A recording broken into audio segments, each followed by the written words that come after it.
Abortion చేయించిన 5 రోజులకు ఆయనకి యాక్సిడెంట్ అయింది. యాక్సిడెంట్ అయినప్పుడు బంజారా హాస్పిటల్ తీసుకెళ్ళి ఎక్కడికో స్టార్ హాస్పిటల్ తీసుకుపోయారు.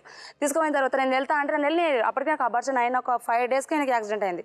అప్పుడు ఇంకా వల్లూరులో అన్నారు, నువ్వు ఎట్లా చేసుకున్నావు పెళ్ళైనా అని నీకు తెలియదు అంటే నాకు తెలియదు అని చెప్పేసి. తర్వాత ఈమె డెలివరీ అయింది. ఈమె డిసెంబర్ 5వ తారీఖు డెలివరీ అయింది. ఆయనకి డిసెంబర్లో ఎప్పుడోనో ఆయనకు అప్పుడే నాకు అబార్షన్ 5 రోజులకు ఆయనకి యాక్సిడెంట్ అయింది. అప్పుడు నేను వస్తా అంటే నాకు కావాలనేది తీసుకురాలి, అక్కడ తీసుకోవాలి నేను హాస్పిటల్ నుంచి చూపి వెళ్ళలేరు నాకు. అప్పుడు ఏదైతే మళ్ళీ ఎంబడి అబార్షన్ మళ్ళీ కడుపు వచ్చింది. కడుపు తర్వాత మళ్ళీ అదంతా అదే పోయింది. అది మళ్ళీ తర్వాత ఇంకో కడుపు వచ్చింది. నా బిడ్డ పుట్టింది. నా బిడ్డ పుట్టిన తర్వాత మళ్ళీ ప్రెగ్నెన్సీ అయింది. మళ్ళీ ప్రెగ్నెన్సీ అయితే వీళ్ళు నన్ను ఏం చేసిండు, ఇక్కడ ఎన్ఎండిసి అయితే ఎక్కడ ఆసిఫ్ నగర్లో పెట్టేసి చెప్పకుండా చేయకుండా వదిలేసి వెళ్ళిపోయాడు. ఎక్కడ బొంబాయి వెళ్ళిపోయాడు. అప్పుడు నన్ను ఎవరు చూడాలి మేడం? అప్పుడు నేను 4 నెలలు పని చేసుకుంటూ ఉన్నా. నా బిడ్డ పాలు తాగుతుంది అప్పటికి. ఇంకా వీళ్ళ అన్నోళ్ళకి వాళ్ళకి ఫోన్ చేసిండో ఏం చేసిండో నేను కూడా ఫోన్ చేసిన. వాళ్ళిద్దరు అన్నోళ్ళు వాళ్ళ పెద్ద తమ్ముడు వచ్చేసి సామాన్ అంతా చదువుకొని ఇంటికి తీసుకెళ్ళిపోయారు. ఇంటికన్నా నేను ఏమే కలిసి మెలిసి బాగానే ఒక గిన్నె తినడం క్లోజ్గా. అంతకు ముందు కూడా ఉన్నాం మేము. ఇంతకుముందు కొట్టుకుంటా తిట్టుకుంటానే గడిచిపోయింది ఇప్పుడు 5 సంవత్సరాల నుంచి. ఇప్పటి వరకు బాగానే ఉన్నాడు. తర్వాత అప్పుడు వెళ్ళిపోయిన మా నాన్నకి ఇప్పుడు మా అమ్మ అప్పుడు కడుపోయింది. వీళ్ళ అన్న కొడితే కడుపోయింది. నాకు 5 నెలల కడుపోయింది. పోయిన తర్వాత మా అమ్మ వీళ్ళ అన్న లేదు మేడం మాట్లాడుతున్నారు మధ్యలో. ఊర్లో కూడా పోయి అడుగు తెలుసుకోండి మేడం. అబద్ధాలు కాదు. ఇప్పుడు వీళ్ళంతా కట్టు కదిరి నన్ను వదిలించుకోవాలని ఆడుతున్న డ్రామాలే మేడం. నేను పుట్టడుదుకున్నా. నేను ఎన్ని దెబ్బలు కొట్టి ఎన్ని హింసాలు పెట్టాడు పైన దేవునికి తెలుసు, నాకు తెలుసు. నా బాధ నా నరకం అన్ని ఆయనకి చెప్పి మరి పెళ్లి చేసుకున్నాను. ఇప్పుడు నువ్వు తీరని ఇంతకుముందు వాళ్ళన్న కొడితే కూడా నాకు అబార్షన్ తర్వాత మా అమ్మ ఇంటికి వెళ్ళిపోయింది. వాళ్ళ అన్నలకు ఫోన్లు చేసిన, వాళ్ళ తమ్ముళ్ళకి ఫోన్ చేసిన, వాళ్ళ అమ్మకు ఫోన్ చేస్తే నా కొడుకెంట పడ్డదేమో, నేను 4 నెలలు పని చేసుకొని బతుకుతే కాదు నా కొడుకెంబడ పడ్డావు అన్నది. తర్వాత వీళ్ళ పెద్దన్నకు ఫోన్ చేసి బావని ఇట్లా కేసు పెట్టాలనుకుంటున్నాం, మరి ఏమంటారు అంటే నీ ఇష్టం ఉన్నది చేసుకోరా, ఏంది ఊకే ఒకనాడు కాదు పోయింది కదా 5 ఏళ్ళ నుంచి చెబుతూనే ఉన్నాం, నీ ఇష్టం ఉన్నది చేసుకోను. వీళ్ళ రెండో అన్నకు ఫోన్ చేసిన బావని ఇట్లా పెడతా అంటే ఏమరా నేను అడ్రస్ చెప్తాను, నీ ఇష్టం నువ్వేమన్నా చేసుకోను. కేసు పెట్టినా. ఏం కేసు పెట్టారమ్మా మీరు?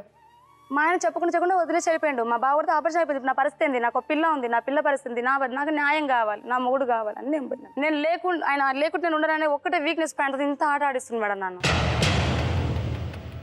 అక్కడ పిఎస్లో కూడా మహిళా మండలంలో కూడా సరే ఏం రా అయ్యింది చేసుకున్నావు, ఇప్పుడు ఏం చేసుకో అంటే అయ్యింది అయిపోయింది సార్, ఇప్పుడు నా బిడ్డను నా పిల్లల్ని మంచిగా చూసుకుంటా, ఇద్దరిని చూసుకుంటా, ఆమెను నన్ను ఇద్దరిని చూసుకుంటా, మంచిగా చూసుకుంటా అని చెప్పి తీసుకుంటా. ఆయన 2 నెలల నుంచి కూడా కొట్లాడలేదు, కొట్టు లేదు, తిట్టలేదు, బాగానే ఉన్నాం. అతను మంచిగా నువ్వు ఇక్కడ వరకు వచ్చిన దాకా నాకు తెలియదు. ఇప్పుడు ఏమంటారంటే నువ్వు నేను చేసిన పని నీకు నచ్చుతలేదు, నువ్వు చేసిన పని నాకు నచ్చుతలేవే, అడ్జస్ట్ అవుతలేదు, ఇద్దరికి విడిపోదాం, సంతోషంగా విడిపోదాం అంటే సరే విడిపోదాం అంటున్నావు కదా బాబా, మరి నన్ను ఎడికి తీసుకోవద్దు, ఎవరు ఎంబడి పంపిస్తావు? ఇప్పుడు 4 వీళ్ళ తల్లిని చేసి 5 సంవత్సరాల జీవితం కాపురం చేసి నీ కాలు పట్టిన దుమ్ము దులిపేస్తే పోవడానికి అని ఆయన న్యాయం ఏందో నువ్వే చూపి అని నేనన్నా. నువ్వు ఎక్కడన్నా హ్యాపీగా ఉండు, నా బిడ్డ నాకు ఇచ్చేసాయి. ఇంతకుముందు ఒక వారం 10 రోజులు అయింది మేడం, పిల్ల నాకే పుట్టింది, అవే కలర్ తెల్లగా ఉందా అంటున్నారు, నాలుక లేదంటున్నారు అంటే DNA టెస్ట్ చేయబావా అన్న. చేస్తాడు. మళ్ళీ తర్వాత మాట మార్చి నేను అనలేదు, నాకు కుట్టలేదు అంటలేదు, కానీ ఎవరు కుట్టినా సరే పిల్లలు మాత్రం నాకు కావాలి. రాత్రి మేము పండుకున్న దగ్గర అంటారు, రాత్రి జరిగిన విషయం, పిల్లల్ని వదులుకోవాలంటే నీకు ఏం కావాలి, ఎన్ని పైసలు కావాలని అడుగుతుంది మేడం. పైసలు వద్దు, నీ ఆస్తులు నీ అంతస్తులు, నాకు నువ్వు కావాలని. ఇప్పుడు ఎక్కడ ఉంటున్నారమ్మా? అందరం కలిసి ఉంటున్నాం మేడం. కాకపోతే ఆమె రూమ్ ఆమెకు, నా రూము నాకు, ఒకరోజు ఆమె దగ్గరికి ఒకరోజు నా దగ్గరికి. ఇప్పుడు మీరేమన్నా ఆవిడతో సంసారం చేయొద్దని మీరు అంటున్నారా అతన్ని? లేదు మేడం. ఇప్పుడు అట్లా అనేదాన్ని అయితే నేను కేసు పెట్టాల్సిన అవసరం లేదు, నేను దగ్గరికి రావాల్సిన అవసరం లేదు, నన్ను కొట్టాల్సిన అవసరం లేదు, గొడవలు అయ్యే అవసరమే లేదు.